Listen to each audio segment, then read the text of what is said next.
I keep asking myself how I missed this, I said quietly. How did I not see who he really was? Predators like this are expert manipulators, Detective Ramirez said gently. They show you exactly what you want to see. This isn't your fault, Ms. Clark. He manipulated everyone, Rebecca added. His family, his friends, colleagues. Everyone thought he was this perfect, charming guy. Catherine's phone rang. After a brief conversation, she turned to us, expression grim. They've entered the storage unit. Everything's there, just as you described.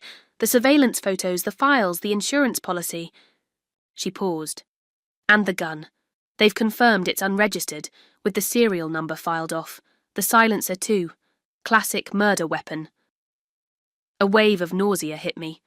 It was one thing to suspect, even to believe based on evidence, that David had been planning to kill me. It was another to have it confirmed, to know beyond doubt that the man who had sworn to love and cherish me had instead been meticulously planning my death. They're moving to arrest him now, Catherine continued. They're sending a team to his office. We waited in tense silence for news. Rebecca paced the small room while I sat perfectly still, hands folded in my lap, as if by maintaining physical control I could somehow manage the emotional chaos within. Finally, Detective Ramirez's phone rang. Yes? She listened intently, her expression shifting from professional detachment to concern. When? How long? Get descriptions from everyone.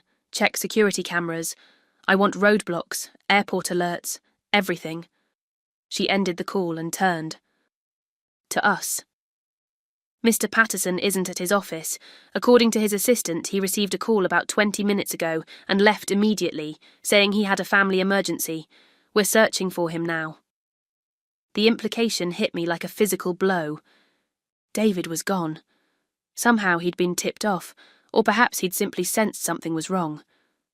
Either way, he was now a fugitive, and potentially more dangerous than ever. He knows, I whispered. He knows we found the storage unit. We don't know that for certain, Detective Ramirez said, but her expression belied her words.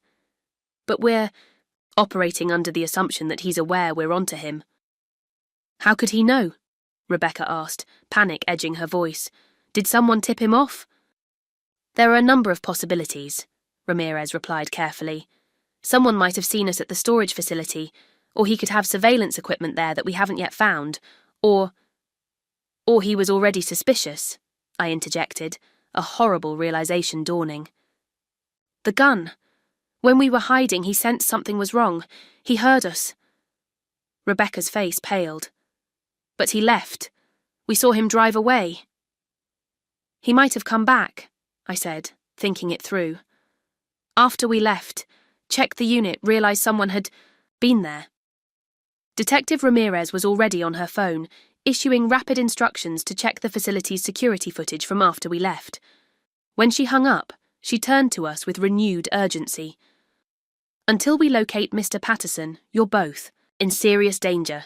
We're moving you to a secure location immediately. Officer Chen will escort you. Pack your things. Or he was already suspicious, I interjected, a horrible realization dawning. The gun. When we were hiding, he sensed something was wrong. He heard us. Rebecca's face paled. But he left. We saw him drive away. He might have come back, I said, thinking it through. After we left, checked the unit, realized someone had been there. Detective Ramirez was already on her phone, issuing rapid instructions to check the facility's security footage from after we left. When she hung up, she turned to us with renewed urgency. Until we locate Mr. Patterson, you're both in serious danger. We're moving you to a secure location immediately. Officer Chen will escort you. Pack your things. As we hastily gathered our few belongings, my phone buzzed with an incoming call, a number I didn't recognize. I showed it to Detective Ramirez. Don't answer, she said immediately. But let it ring. We'll trace it. The phone continued buzzing in my hand, feeling like a live thing. When it finally stopped, a text message appeared. I know what you found. This isn't what you think, Emma. I can explain everything. Meet me, or I release everything I have on you. Your choice. I handed the phone to Ramirez, my hands shaking. He's threatening me. She read the message, her expression hardening. Classic intimidation tactic. He's desperate. What does he mean, everything I have on you? Rebecca asked. I shook my head. I have no idea. There's nothing to have on me. I haven't done anything wrong. He's bluffing, Catherine agreed, trying to lure you out. But a seed of doubt had been planted. What if there was something? Some context I was missing? The David. I thought I knew would never have planned my murder. If I could be so wrong about that, what else might I be wrong about? I pushed the thought away. This was exactly what he wanted, to make me doubt myself, to confuse and manipulate me into a position of vulnerability. Let's go, I said firmly. I'm not playing his games anymore. We were escorted to an unmarked police car, officers scanning the area carefully before allowing us to leave the hotel. As we drove through the city to what Ramirez had described as a safe house, I found myself checking every passing vehicle, every pedestrian, half expecting to see David's face. The safe house turned out to be a modest apartment in a secured building used by the department for witnesses in high-risk cases. It was sparsely furnished, but comfortable enough. Living room, kitchenette, 2 bedrooms, with heavy security on the doors and windows. Officers will be stationed outside the building and in the hallway, Ramirez informed us. No one gets in or out without clearance. Your names aren't on any documentation for this unit. How long will we be here? Rebecca asked. Until we apprehend. Patterson. Hopefully not long. She handed us each a prepaid phone. Use these if you need to communicate with anyone. Your personal phones will be kept secure but offline to prevent tracking. After Ramirez left, promising hourly updates, Rebecca and I found ourselves alone in the strained silence of the apartment. We were unlikely allies, bound by a shared enemy, but separated by the affair that had started all of this. I should call. My sister, I said, breaking the silence. Let her know I'm okay. Rebecca nodded. I should check in with work. I've missed 2 days already. We retreated to separate corners of the apartment, each making our necessary calls. I kept my conversation with Kate brief and vague, following Ramirez's instructions not to reveal any details of our location or the investigation.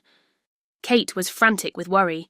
Apparently, news of David's disappearance and the police search had already begun circulating among our friends. Just tell me you're safe, she pleaded. I'm safe, I assured her. I'm with the police. They're taking good care of me. Emma, what the hell is going on? People are saying they searched your house, that David is wanted for questioning. Mum and Dad are freaking out. I can't explain. Everything now, I said, wishing I could tell her the full truth. But I promise I'll call you as soon as I can. Just tell everyone I'm okay. After hanging up, I sat staring at the wall, trying to process the surreal turn my life had taken. 6 months of marriage, 4 months of David's affair with Rebecca. And who knew how long he'd been planning my murder? Rebecca returned from her bedroom, looking drained. My boss thinks I'm having a medical emergency, she said, attempting a weak smile. Said to take all the time I need. I nodded, unsure what to say. Under any other circumstances, I would have hated this woman, blamed her for the destruction of my marriage. But now, faced with the much larger betrayal of David's murderous intentions, the affair seemed almost trivial. Do you think they'll find him? Rebecca asked after a moment. I don't know. He's smart, methodical. The words tasted bitter. The very qualities I'd admired in David now made him a more dangerous adversary.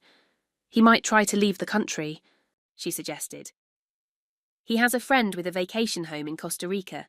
He mentioned it once. I looked at her sharply. Did you tell Detective Ramirez about that? Not yet. I just remembered. She pulled out the prepaid phone, but before she could dial, my phone rang. Ms. Clark? It was Ramirez. We need to talk. I'm on my way to you now. 20 minutes later, Ramirez arrived with her partner, Detective Morales. Their expressions were grave as they settled in our small living room. We've been through the contents of the storage unit thoroughly, Ramirez began. The evidence of Patterson's intent is clear, the surveillance, the insurance policy, the weapon. But we've also found something concerning. She placed a file on the coffee table between us. These are transcripts of conversations between Patterson and a man named Victor Kaplan. Do you know him? I frowned, searching my memory. No, I don't think so. Who is he? A professional cleaner, someone who makes problems disappear. Ramirez let that sink in. He specializes in assisting wealthy clients with troublesome spouses. A chill ran through me. David hired him to kill me? Not exactly. She opened the file. Based on these conversations, Patterson approached Kaplan, but not as a client, as a potential employee. He was looking to join Kaplan's operation. I don't understand, Rebecca interjected. David wanted to become a hitman? No. Ramirez looked directly at me. According to these records, Patterson was offering Kaplan something valuable in exchange for entry into his organization. Information. About you, Ms. Clark. Me? What information could David possibly have that would be valuable to a professional?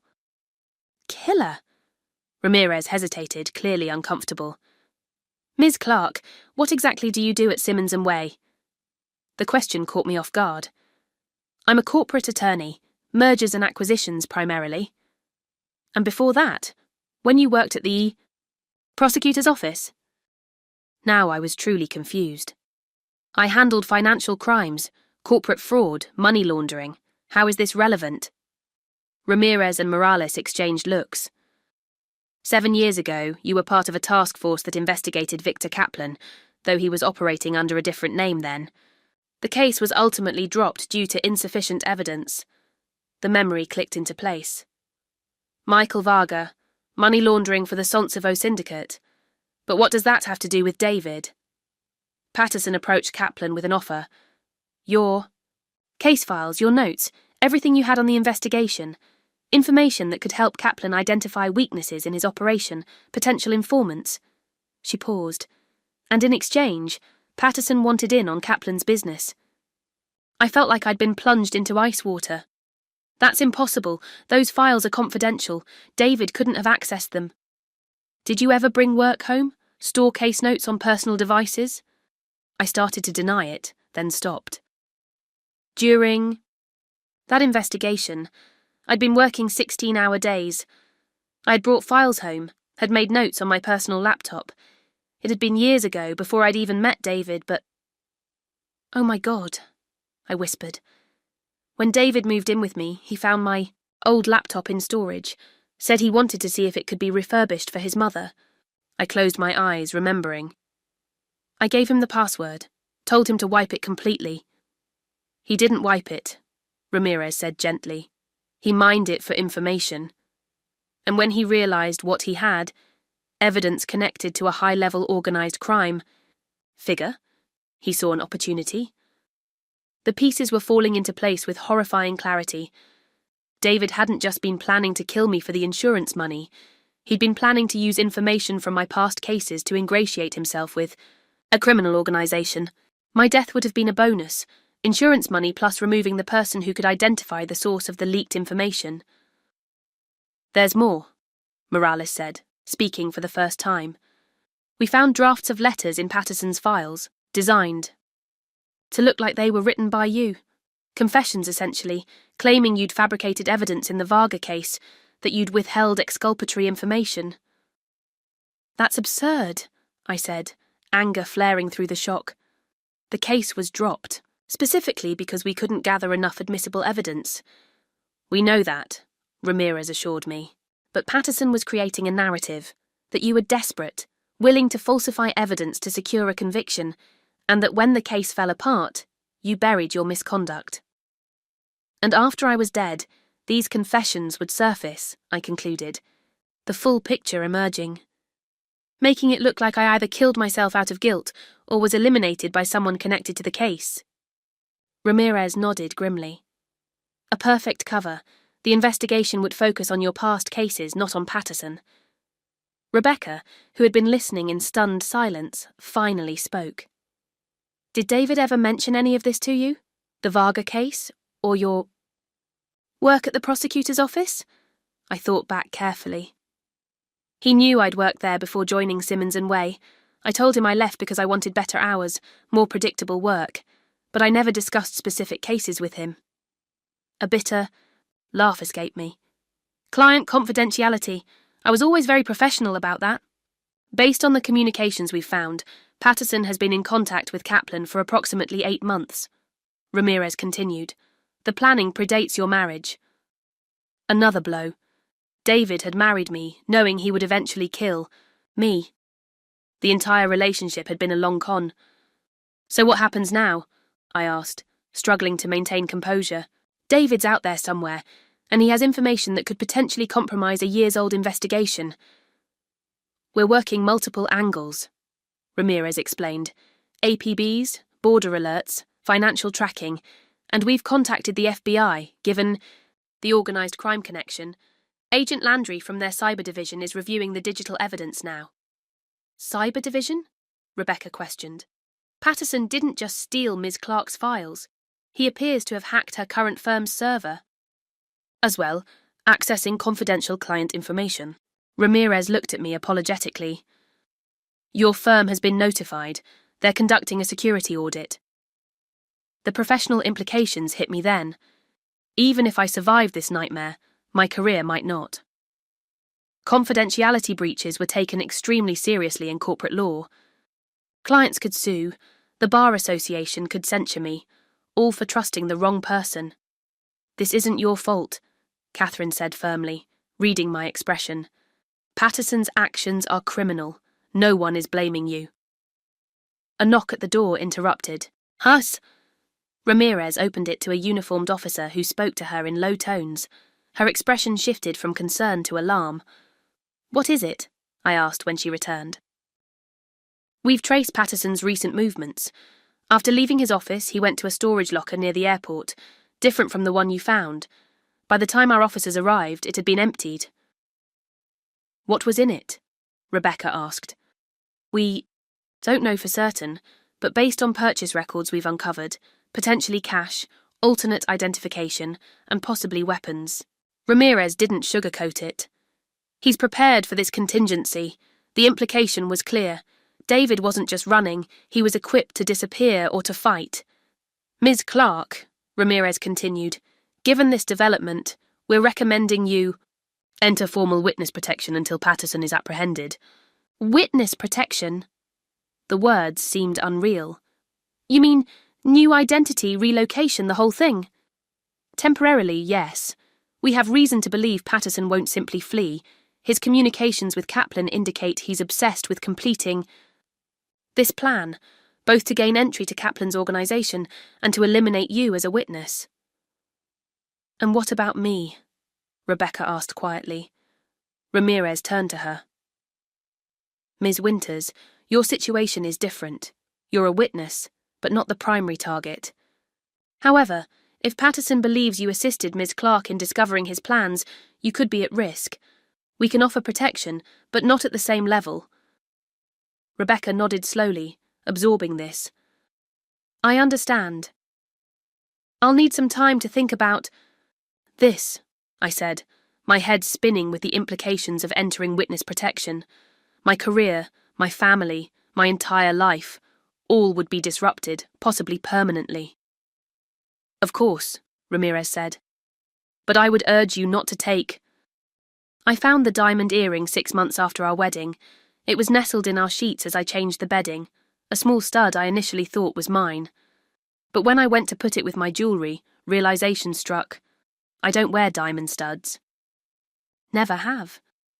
I placed it on David's nightstand without comment. A test, perhaps, or maybe I was already in denial about what it meant. That night, David came home late again, the 3rd time that week. I pretended to be asleep, watching through barely open eyes as he noticed the earring. His body tensed. He quickly pocketed it, then glanced at me to confirm I was sleeping. I kept my breathing even, my body still. But inside, something shattered. The key. Next morning unfolded with excruciating normality. David kissed me goodbye, told me he loved me, promised to be home for dinner. I smiled and waved from the doorway of our new suburban home, the one with the wraparound porch I'd always dreamed of, with space for the children we'd planned. Once he was gone, I sat at our kitchen island, opened my laptop, and began investigating. My husband's betrayal with the detached efficiency that made me successful as a corporate attorney. First, I checked our shared cell phone account. Hundreds of texts and calls to the same number, starting 4 months ago. A quick reverse lookup identified her as Rebecca Winters, 29, pharmaceutical sales representative. I remembered her from our wedding, a colleague of David's who'd worn a tight blue dress and laughed too loudly at his jokes. Next, our credit card statements. Dinners for 2 at restaurants we'd never visited together. A hotel charge from 2 weeks ago when David was supposedly at a conference in Chicago. A jewellery purchase from last month. Not for me, obviously. I found her on social media. Pretty blonde, the type who posts inspirational quotes over beach photos. Her most recent post was a close-up of interlocked hands, a man's and hers, with the caption, "Sometimes the wrong choices bring us to the right places." The man's watch was visible, a Tag Heuer I'd given David for his birthday last year. So this wasn't just sex. They were already going public in their own careful way.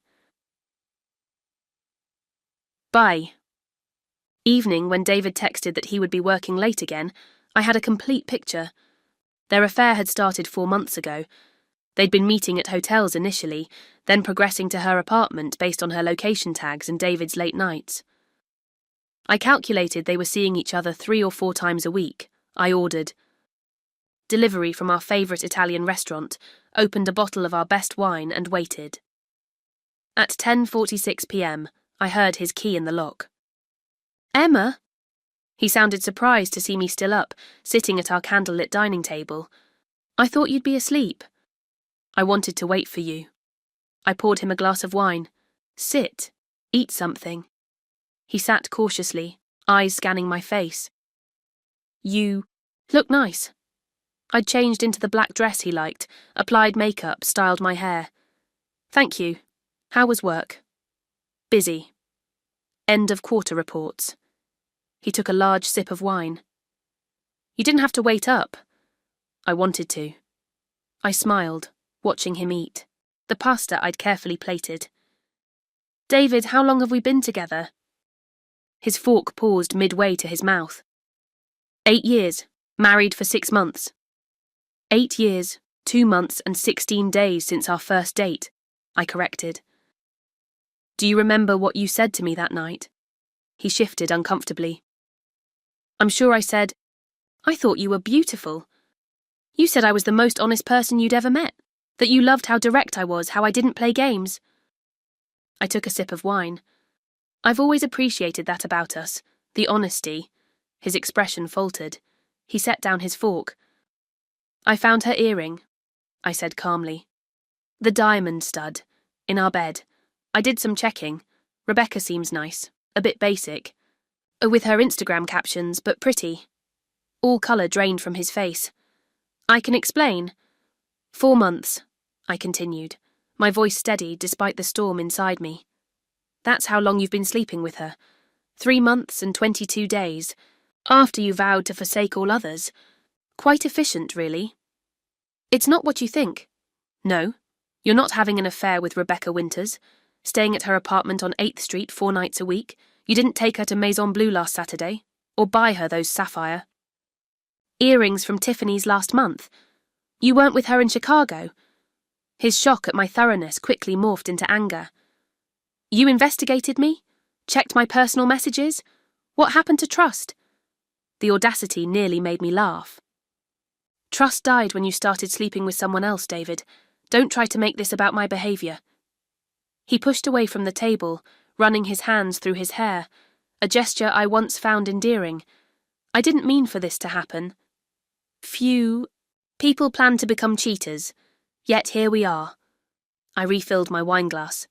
"So what now? Are you in love with her?" His silence was answer enough.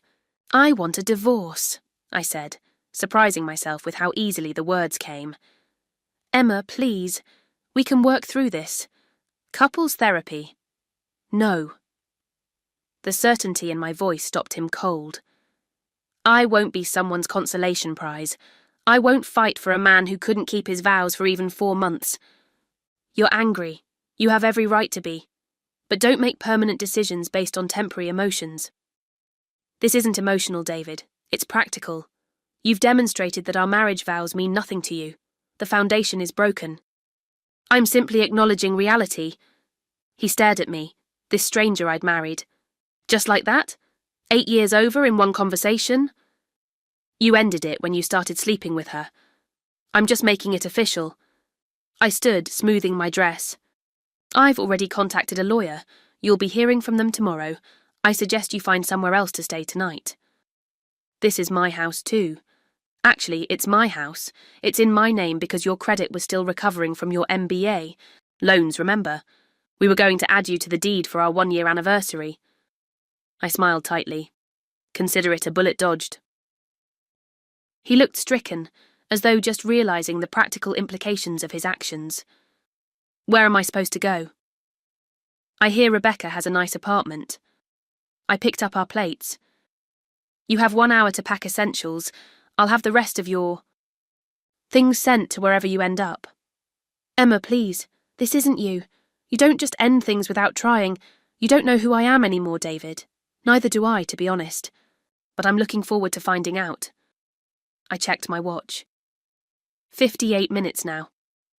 After he left, 54 minutes later, suitcase and duffel bag in hand, eyes red from frustrated tears, I calmly finished cleaning the kitchen, turned off all the lights, and went upstairs to our bedroom. I stripped the bed where he had betrayed me, stuffing the sheets into a garbage bag rather than the hamper. I would buy new bedding tomorrow. Sitting on the bare mattress, I finally allowed myself to feel the full magnitude of what had happened. 8 years of my life. A wedding I'd spent a year planning, representing my dreams and hopes for our future. All destroyed because my husband couldn't honour the most basic promise of our marriage. The tears didn't come, though. Instead, a cold clarity washed over me. I opened my laptop and began composing an email to my boss requesting a week of personal leave. Then I opened a new spreadsheet and titled it, Moving Forward. In the first column, I listed immediate tasks. Change locks, contact divorce attorney, close joint accounts, notify family. In the second column, financial considerations, wedding costs, honeymoon expenses, shared assets. As I itemised our wedding expenses, venue, catering, flowers, dress, a photographer, a thought occurred to me. David had contributed very little financially. His parents had paid for the rehearsal dinner as tradition dictated, but I had covered most other expenses because I earned significantly more. At the time, I hadn't minded. We were building a life together after all. But now it seemed like I had paid an exorbitant amount for a ceremony that meant nothing to him. I pulled up our wedding spreadsheet. I'd kept meticulous records of every expense, and began calculating his share. The total made me wince. 43,752s.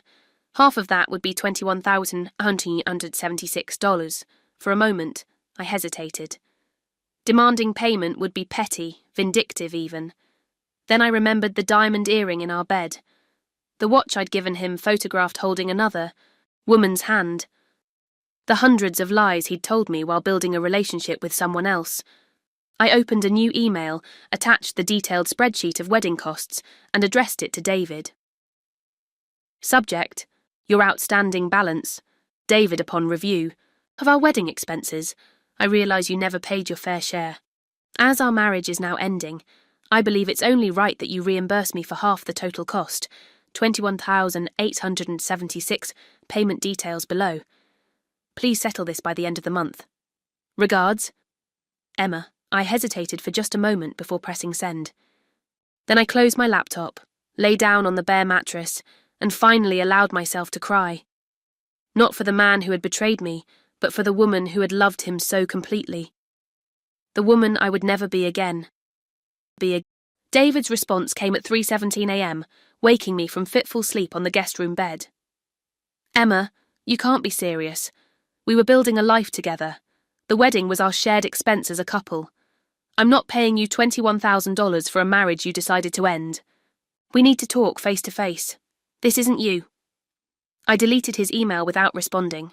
He clearly hadn't processed the reality of our situation yet. The David I knew would have recognized my invoice for what it really was, a statement about value and respect, not just money.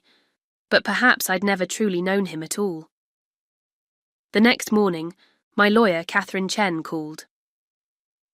David reached out to my office, she said, her voice crisp and professional. He seems to think you're being unreasonable. Did he mention his girlfriend? I asked, pouring my second cup of coffee. No, but I took the liberty of explaining that infidelity generally doesn't generate much judicial sympathy. I've drawn up. The initial paperwork. Any chance you signed a prenup? No, we discussed it but ultimately decided against it. Another mistake to add to my growing list. That complicates things slightly, but given the short duration of the marriage and your detailed financial records, we should be able to negotiate a clean break. I did want to ask about this wedding expense reimbursement. Are you serious about pursuing it? I hesitated. In the harsh light of morning, my midnight invoice seemed both petty and inadequate. No amount of money could repay what had been stolen from me: trust, time, dignity. No, I finally said. It was a momentary impulse. I don't actually expect payment. Good. Best to keep the focus on the larger financial picture. Now about the house. After hanging up, I methodically began erasing evidence of David from our home. I boxed up his books, awards, and various sentimental items. I deleted our wedding photos from the digital frame in the living room. I even changed the Netflix password, pettily satisfied that he'd be logged out mid-binge of whatever show he was watching with Rebecca. My phone buzzed constantly, messages from David, from his mother, from our mutual friends. I ignored them. All. The only call I took was from my sister, Kate. "Oh my God, Em, I just heard. Are you okay?" "I'm fine," I said automatically, then reconsidered. "Actually, no, I'm not fine. But I will be." What happened? Everyone's saying different things. David's been cheating since practically our honeymoon, with Rebecca Winters. You remember her from the wedding? The blonde with the fake laugh who kept touching his arm? I knew she was trouble. What do you need? Want me to come over? I can bring wine and matches to burn his things. For the first time in 24 hours, I laughed. No arson necessary. I've got it under control. Just needed to hear a friendly voice. Emma the efficient, already, colour-coding her divorce binders, Kate teased. Seriously though, don't bottle everything up. You're allowed to fall apart a little. I know. I'm just not ready for that yet. After we hung up, I returned to my task of erasing David from my life. In the Home Office, I found a receipt that made me pause. A dinner for two at Le Bernard. 3 weeks before our wedding. I hadn't been there with him. Checking our credit card statements from that period revealed more. Hotel charges, gifts, meals. The affair with Rebecca hadn't started 4 months ago. It had been going on before we even got married. The realization hit me like a physical blow. He had stood before our friends and family pledging his eternal love and fidelity while actively betraying me. Our entire marriage had been built on a foundation of lies. I sat heavily in the office chair, receipt clutched in my hand, as the careful compartmentalization I'd maintained finally cracked. Deep, painful sobs tore through me, the kind that leave you gasping for air. I cried for the woman who had walked down the aisle toward a man who had already betrayed her. I cried for the 8 years I'd invested in someone who could lie so effortlessly. When the storm passed, I was left hollowed out but strangely lighter. The truth, however painful, was clarifying. This wasn't a momentary lapse or a midlife crisis. This was who David was, a man capable of sustained, calculated deception. I returned to my laptop and drafted a new email to him. I found the receipt from Le Bernard from 3 weeks before our wedding, and the hotel charges. Don't insult me by claiming this started recently. You were cheating before we even got married. The divorce papers will be ready tomorrow. Sign them quickly and this can all be over with minimal drama. Drag it out and I'll make sure everyone knows exactly who and what you are. As for the wedding expenses, consider you're half my fee for wasting 8 years of my life." I didn't expect a response, but one came almost immediately. "Emma, please. It's not that simple. I made terrible mistakes, but what we had was real. You were my best friend. Can we just talk? Coffee, neutral location. I owe you an explanation." For a fleeting moment, I considered it. Part of me, the part that had loved him for 8 years, wanted to hear whatever explanation he could offer. But the wiser part knew there was nothing he could say that would undo what had been done. "There's nothing to talk about. Return your key to Catherine's office when you submit the signed papers." I blocked his number after that, needing space from his manipulations. Then I did something I never thought I would. I took a personal day from work. In 8 years at my firm, I'd never spontaneously taken time off, not even when I had the flu so bad I could barely stand. But today, I couldn't face reviewing contracts or negotiating terms. Today, I needed to focus on dismantling the life I'd built around a lie. It was while sorting through our wedding cards, why had I kept them, that I found the USB drive from our photographer. I hadn't looked at these photos since they'd come in, too busy with work and setting up our new home. Now, with masochistic curiosity, I plugged it in. There we were, beaming at each other under an arch of white roses. Me, radiant in my custom gown that had cost 3 months' salary.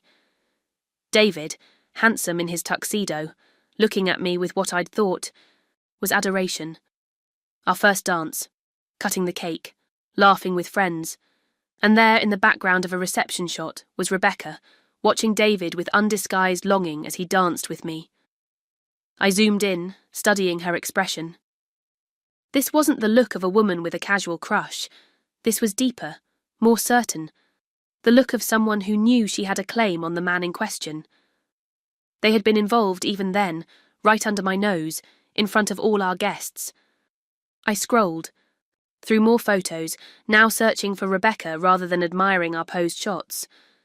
She appeared in several, at the bar, at a table with David's work colleagues, even one where she stood suspiciously close to him while I was busy with my bridesmaids.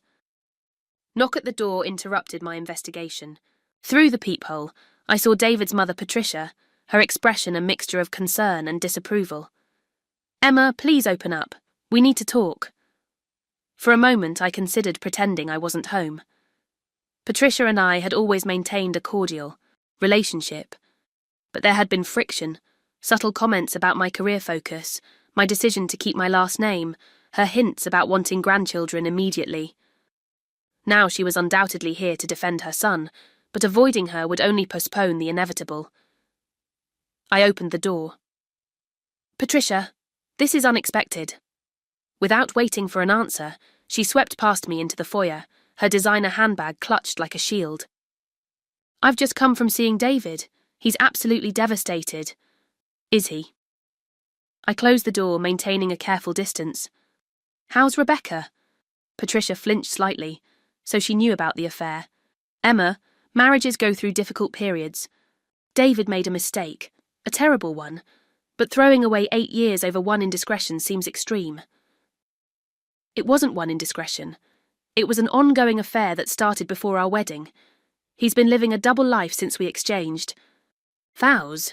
He told me it was recent, a moment of weakness. "He lied to you, just like he lied to me." I led her to the living room where my laptop still displayed the wedding photo with Rebecca watching David. "Look, she was there at our wedding, already involved with him. I have receipts showing they were together 3 weeks before we got married." Patricia stared at the screen, her carefully maintained composure cracking. "I don't understand. Why would he—" "You'd have to ask him that." She sank onto the sofa, suddenly looking older than her 60 years. "Emma, I know you're hurt. You have every right to be. But divorce is so final. Perhaps with counselling, with time. Patricia, would you have stayed with Robert if he'd cheated on you before your wedding and continued throughout your marriage?" Her silence was telling. Patricia and Robert had been married for 40 years before his death. their relationship a model of traditional values and mutual respect. "That's different," she finally said. "Why? Because he's your son? Or because you think I should be more forgiving as a wife than you would have been?" She had no answer for that. "I appreciate your concern," I continued, softening my tone. "But my decision is made. The divorce will proceed.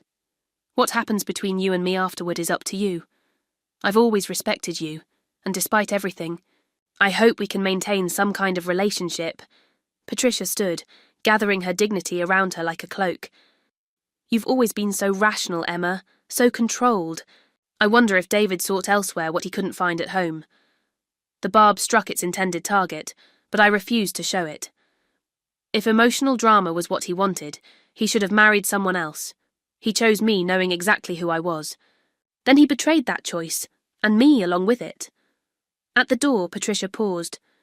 "He says you're demanding $20,000 for the wedding. Is that true?" I sent an itemized list of wedding expenses. "Yes. Consider it an invoice for services fraudulently obtained." She shook her head. "This vindictiveness doesn't become you." After she left, her parting shot echoed in my mind. Was I being vindictive? Was the wedding bill petty rather than principled? I hadn't really expected payment. It was a statement, a way of quantifying what he'd stolen from me. But perhaps there was a better way to make that statement, one that would bring me closure without diminishing myself in the process. I returned to the wedding photos, studying them with new eyes. There I was, surrounded by people who loved me, celebrating a commitment I had made in good faith. David's betrayal couldn't retroactively steal the joy of that day, couldn't negate the love my friends and family had shown me. With sudden clarity, I knew what I needed to do next, not just to move forward from David's betrayal, but to reclaim what was mine, my dignity, my narrative, and yes, even my wedding day. 2 weeks after discovering David's betrayal, I returned to work. My colleagues were mercifully discreet. News of my impending divorce had spread, but no one asked uncomfortable questions. They followed my lead, treating me with the same professional respect as always, though I caught occasional sympathetic glances from those who knew me best. In the conference room after a particularly grueling client meeting, my boss Judith lingered, behind. "Holding up okay?" she asked. Her usual brusque manner softened slightly. "I'm fine. The Jenkins contract is nearly finalised, and I've drafted the preliminary terms for the Westlake acquisition." "I wasn't asking about work, Emma. You've never missed a beat professionally." She sat on the edge of the table. "I went through something similar, 20 years ago. My second husband found out he'd been seeing my yoga instructor for 8 months. This personal revelation from Judith, who typically maintained strict boundaries between professional and private life, caught me off guard. I didn't know that. Not something I advertise." She straightened a stack of papers unnecessarily. "But I remember how it felt. Like everyone was looking at me, pitying me, wondering what I'd done wrong." "Yes," I said softly. "Exactly like that. Threw myself into work, became partner 2 years later, never remarried." She met my eyes directly. "Don't make my mistakes, Emma. Don't let his betrayal define the rest of your life." "I'm not sure what that means." "It means feel it, process it, then decide what you want your life to look like without him." She stood. "Back to business. Take the Anderson case. It'll keep you occupied but not overwhelmed while you sort things out personally." "Thank you, Judith." "Don't." "Thank me. The Anderson case is a nightmare. Pharmaceutical patent dispute with international implications. I'm not doing you a favour." But the slight smile belied her words. I drove to my sister Kate's house for dinner, my first social engagement since the separation. Her husband Mark greeted me with a warm hug. "Hey, Emma, Kate's finishing up dinner. Can I get you a drink? Wine? Something stronger?" "Wine would be great, thanks." In the kitchen, Kate was simultaneously stirring pasta and wrangling her 5-year-old son, Theo. "Emma's here," Theo announced, running to wrap his arms around my legs. "Hey, buddy." I knelt to return his hug, inhaling the sweet scent of his hair. What have you been up to? As Theo regaled me with kindergarten adventures, Kate mouthed, "You okay?" over his head. I nodded, surprisingly truthful. Dinner was exactly what I needed. Normal conversation, food I hadn't prepared alone, the comforting presence of people who loved me unconditionally. When Theo went to bed, the three of us settled in the living room with fresh glasses of wine. "So," Kate began cautiously, "how are things progressing?" "The divorce is moving forward. David signed the papers, no contestation. It should be finalised in a few months." "And you're really okay?" Mark asked. "Because I have friends who could help him understand the error of his ways, if you catch my drift." I laughed despite myself. Mark, a high school English teacher, was about as threatening as a teddy bear. No assault necessary, but I appreciate the thought. "Have you heard from him?" Kate asked. "He keeps trying. Calls from different numbers since I blocked his. Emails. He even sent flowers to my office." I shook my head. Classic David. Thinking grand gestures can paper over fundamental betrayals. "What about the wedding bill? Any response to that?" I hesitated. "I've been rethinking that approach. It felt right in the moment, but now it seems, I don't know, beneath me somehow." "Beneath you?" Kate's eyebrows shot up. "He cheated before. And during your marriage, lied to your face for months, and you think asking for your money back is beneath you?" "It's not about the money. It never was. It was about making a statement." "Well, what statement do you want to make now?" Mark asked, ever the thoughtful one. I considered this. That I won't let his betrayal diminish me. That I can acknowledge the pain without becoming bitter. That I'm moving forward, not just reacting. Kate looked skeptical. "Very mature, but are you sure you're not just avoiding the anger?" "Because you're allowed to be angry, Em." "Oh, I'm angry," I assured her. "But I want my response to be constructive, not just punitive." After leaving their house, I drove around aimlessly, mulling over our conversation. What did I want? Not just regarding the wedding expenses, but for my life moving forward. Almost unconsciously, I found myself turning onto the street where Rebecca lived. I'd never been there, but I knew the address from my investigation into David's betrayal. I parked across the street, lights off, feeling like a character in a bad thriller. What was I doing here? Looking for David's car, hoping to catch a glimpse of them together to fuel my anger. Whatever my subconscious motivation, this behaviour wasn't healthy or productive. As I prepared to leave, the building door opened. Rebecca emerged alone, walking briskly toward the small market on the corner.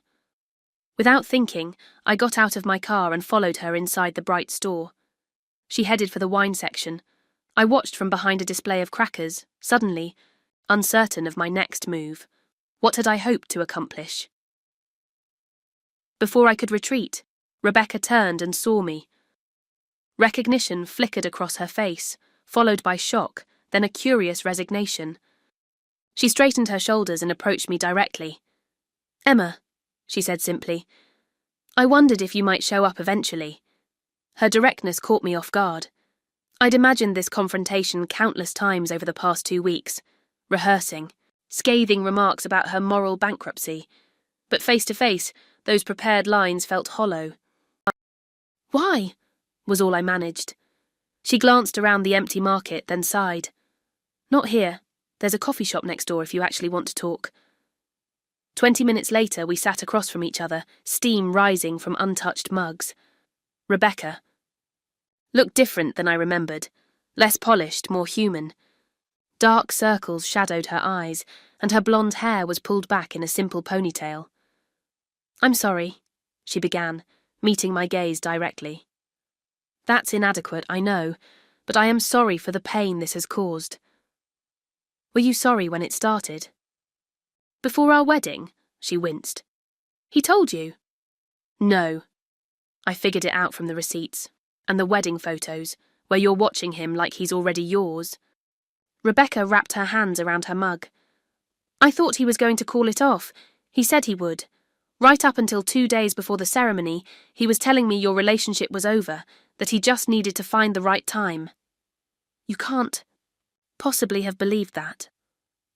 I wanted to, she admitted, and David can be very convincing when he wants something. The simple truth of that statement resonated painfully. Yes, David had always known exactly what to say, how to frame things to get what he wanted. Why are you telling me this? Because you deserve the truth, and because... She hesitated. Because I found something yesterday that you should see. From her purse, she withdrew a small velvet jewellery box. My stomach dropped, anticipating yet another piece of evidence of David's betrayal. A ring, perhaps, or earrings to match the stud I'd found in our bed. Instead, when she opened it, I saw a small silver key. It's to a storage unit, she explained. I found the rental agreement and this key hidden in David's desk when I was looking for a charger. The unit was rented 6 months ago, just after your wedding. And you think it contains... I don't know, but he's been secretive about it. Gets defensive when I ask about certain expenses or where he goes some afternoons. I thought maybe... She faltered. You thought he might be cheating on you too? I finished, a hollow laugh escaping me. Rebecca flushed. I know how it sounds, but something doesn't add up. There are calls he takes in private, cash withdrawals I can't account for. The David I'm seeing now isn't the same man who pursued me so intently last year. I should have felt vindicated by her uncertainty, her dawning realization that the man who had cheated with her might also cheat on her. Instead, I felt an unexpected pang of sympathy. Rebecca wasn't some cartoon villain. She was a woman who had made terrible choices but was now facing similar doubts to those that had plagued me. Why show me this? Why not just look for yourself? I tried. The facility requires the passcode as well as the key, and I don't have it. She pushed the box toward me. The rental agreement is in your name, Emma. Or rather, in both your names. This revelation stunned me. That's impossible. I never signed anything for a storage unit. The signature looks like yours. I brought a copy. She handed me a folded paper from her purse.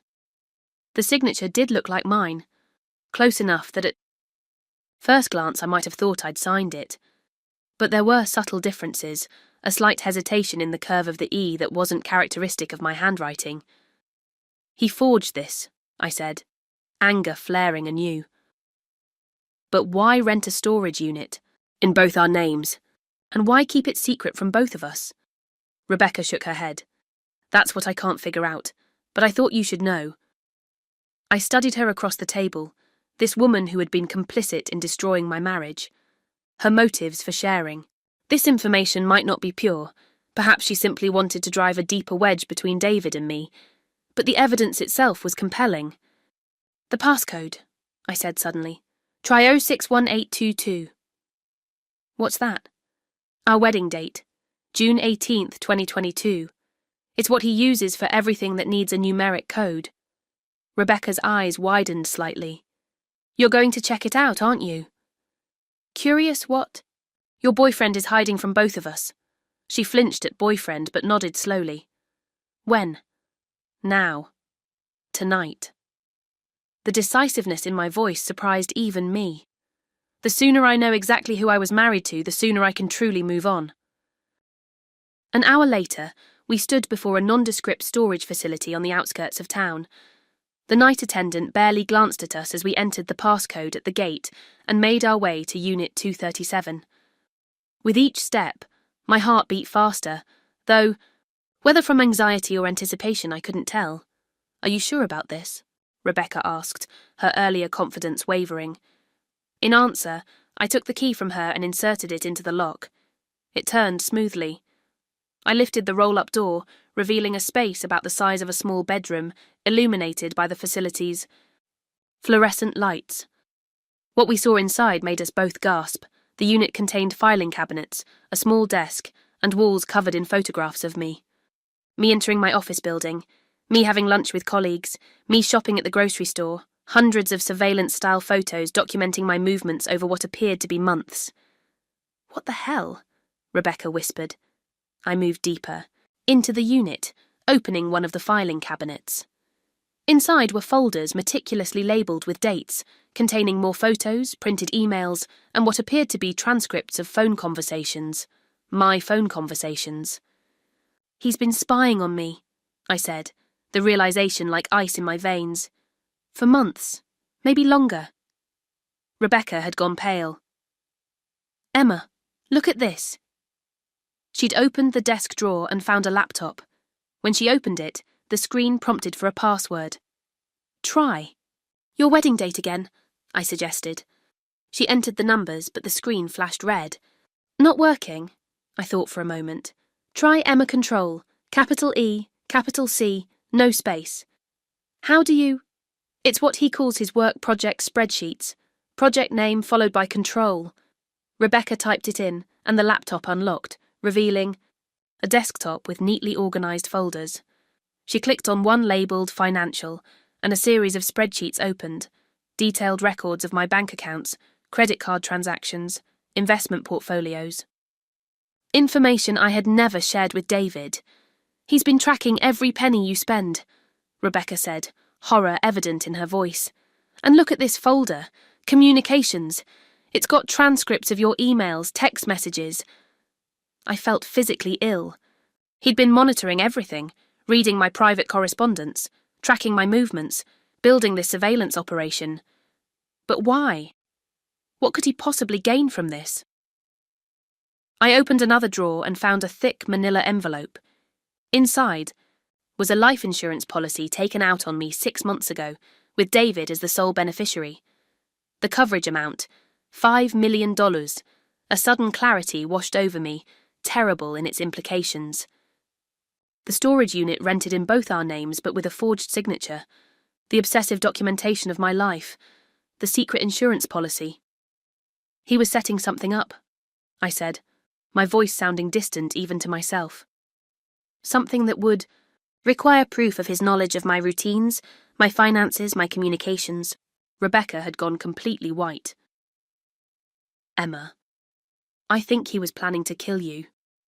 The words hung in the air between us, too monstrous to immediately process. But as I surveyed the unit's contents, the meticulous records, the surveillance photos, the insurance policy, a horrifying picture emerged. This wasn't just about an affair, this was something much darker. "We need to call the police," I said, pulling out my phone with shaking hands. "Wait." Rebecca grabbed my wrist. "If we're right about this, if David realises we've found this place—" She didn't need to finish the thought. If David was capable of planning my murder, what might he do when he discovered his scheme had been exposed? As if summoned by our fears, headlights swept across the storage unit entrance. Through the still open door, we saw a car pulling up directly outside. David's car. "Hide!" I whispered urgently, pulling Rebecca behind a tall filing cabinet just as footsteps approached. David entered the unit, silhouetted against the outdoor lights. He moved directly to the desk, apparently not noticing the open laptop. From his pocket, he withdrew what appeared to be a small recording device. "Testing, testing." He spoke into it, then played back his voice, nodding in satisfaction. "Perfect." He placed the device in the desk drawer, then removed something else from his jacket, a small pistol with a silencer attached. My blood froze. As he checked the chamber, then placed it carefully in a locked box he retrieved from behind the desk. "Almost ready," he murmured to himself. "Just a few more days."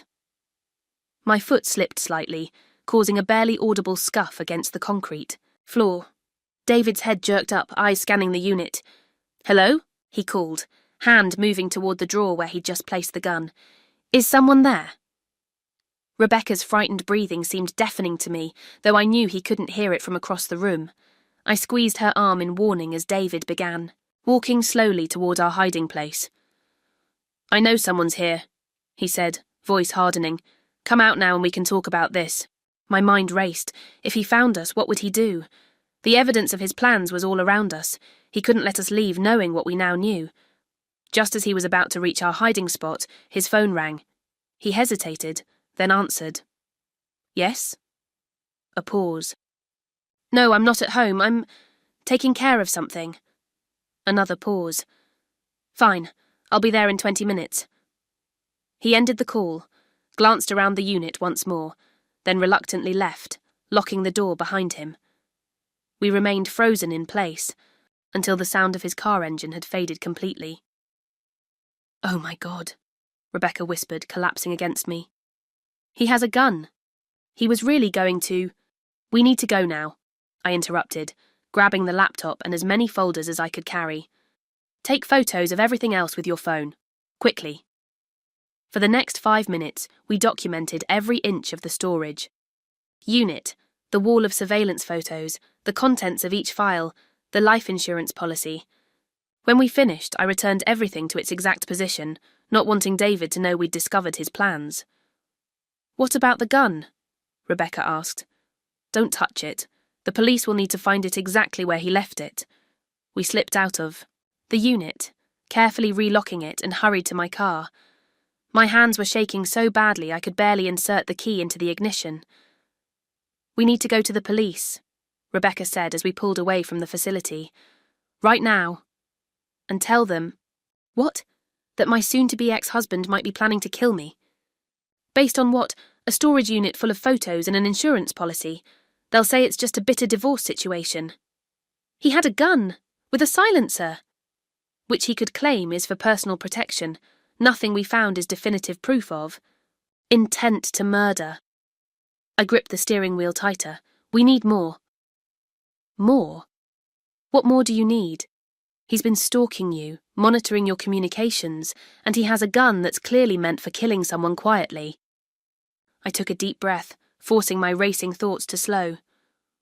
"You're right. But we need to be smart about how we approach this. If we go to the police and they dismiss it, we've tipped our hand to David. He'll know we found the storage unit, and he'll destroy the evidence. So what do we do?" I turned onto the main road, my mind working furiously. "First, we need to make copies of everything we have. The photos you took, the files from the laptop. Then we create a safety plan. I can't go home tonight. He has keys. Alarm codes, and it's not safe. You can stay with me," Rebecca offered, then immediately reconsidered. "No, that's the first place he'd look. I'll get a hotel room under a different name." I checked my rearview mirror, suddenly paranoid about being followed. "Tomorrow I'll talk to Catherine, my lawyer. She'll know how to approach the police, what kind of protection I can request." "Do you really think he was going to kill you?" Rebecca's voice was small, disbelieving. "I mean, I knew he was selfish, even manipulative, but murder? The evidence points that way." I thought of the meticulous planning evident in that storage unit. $5 million is a powerful motivator, and he clearly wanted out of our marriage but didn't want to deal with dividing assets or potentially paying alimony. "This is my fault," she whispered, tears welling in her eyes. "If I hadn't gotten involved with him—" "Stop." My voice was sharper than I intended. "David made his choices. He manipulated both of us. You didn't sign up for this." We drove in silence for a few minutes, both processing the horrifying reality we'd discovered. "Emma," Rebecca finally said, "there's something else you should know." She hesitated. "David's been different lately. Angry. Controlling. He monitors my phone, questions where I've been. I thought it was just stress from the divorce, but now I wonder—" A chill ran through me. "You think he might hurt you too?" "I don't know. Maybe I'm being paranoid after what we just saw, but sometimes the way he looks at me—" She shuddered. "Like I'm a problem he needs to solve." As much as I'd resented this woman, I couldn't ignore the fear in her voice. "You shouldn't go home either. We'll get 2 rooms, safety in numbers." At the hotel, we checked in under my assistant's name, paying cash. In the anonymous safety of the room, I spread out the evidence we'd gathered, printed photos from Rebecca's phone, files we'd downloaded from the laptop. "Look at this," I said, pointing to a document titled Timeline. It contained a detailed schedule spanning the next week, with an entry for Thursday night. E working late. Home alone. Implementation, 11 p.m. Thursday was 3 days away. He was Planning it for Thursday night, Rebecca whispered. He knows you work late on Thursdays. And my assistant is on vacation, so no one would be expecting to hear from me until Friday morning. I felt sick. He'd have at least 12 hours before anyone realised I was missing. We need to go to the police now, Rebecca insisted. Tonight. I stared at the evidence spread before us. She was right. Despite my concerns about being taken seriously, we couldn't wait. The stakes were too high. Let me make a call first, I said, pulling out my phone. I dialed Catherine's cell, praying she'd answer despite the late hour. Emma? Her voice was alert, despite it being nearly midnight. What's wrong? I need your help. It's an emergency. I quickly explained what we'd discovered at the storage unit, trying to keep my voice steady despite the panic threatening to overwhelm me. Jesus Christ, Catherine breathed when I finished. Where are you now? Hotel downtown, not under my name. Good, stay there. I'm calling Detective Ramirez. She handles domestic violence cases. She'll take this seriously. Don't go anywhere, don't contact anyone else, especially not David. Okay. I closed my eyes briefly. Catherine, do you think they'll believe me? With the evidence you've described? Absolutely. This isn't a he said she said situation. This is premeditated murder. She paused. Emma, I know you're scared, but you did the right thing. We're going to keep you safe. After we hung up, I looked at Rebecca, who was huddled in an armchair, arms wrapped around herself. Despite everything, I felt a strange kinship with her now. We'd both been deceived by the same man, both placed in danger by his actions. The police are coming, I told her, a detective who specialises in these cases. She nodded, wiping away tears. I'll tell them everything, about the affair, about how controlling he's become, everything. Thank you. I sat across from her. Rebecca, I need to ask you something. When did you first suspect something was wrong with David? Not just the cheating, but this level of deception. She considered the question. There were little things. Conversations that didn't quite add up. Times when he'd slip and mention something he shouldn't have known. But I guess I really started to worry when he asked me about your life insurance policy. My what? He mentioned casually that you'd recently increased your life insurance and asked if I thought that was strange. When I pointed out that he should know if you had, he got defensive, said I was questioning him too much. She shook her head. I should have realised then that something was very wrong. He was fishing for information, I said quietly. Setting up his alibi, creating witnesses who would testify to his concerns about my behaviour. A knock at the door made us both jump. I approached cautiously, checking through the peephole to see Catherine standing there with a serious-looking woman, in plain clothes. The next few hours passed in a blur of statements, evidence documentation, and grim-faced police officers. Detective Ramirez, a competent woman with kind eyes and no-nonsense demeanour, listened without interruption as we recounted our discovery. We'll need to access that storage unit, she said when we finished. I'll get a warrant immediately. He has a gun in there, I reminded her, with a silencer. We'll handle it carefully. She made a note. Ms. Clark, I'm going to arrange for police protection for you until we have Mr. Patterson in custody. And Ms. Winters, since you've potentially placed yourself at risk by helping Ms. Clark, we'll provide protection for you as well. Are you going to arrest him tonight? Rebecca asked. Detective Ramirez exchanged a look with her partner. We need to secure the evidence first. If we approach him before we have the storage unit contents, he could destroy everything.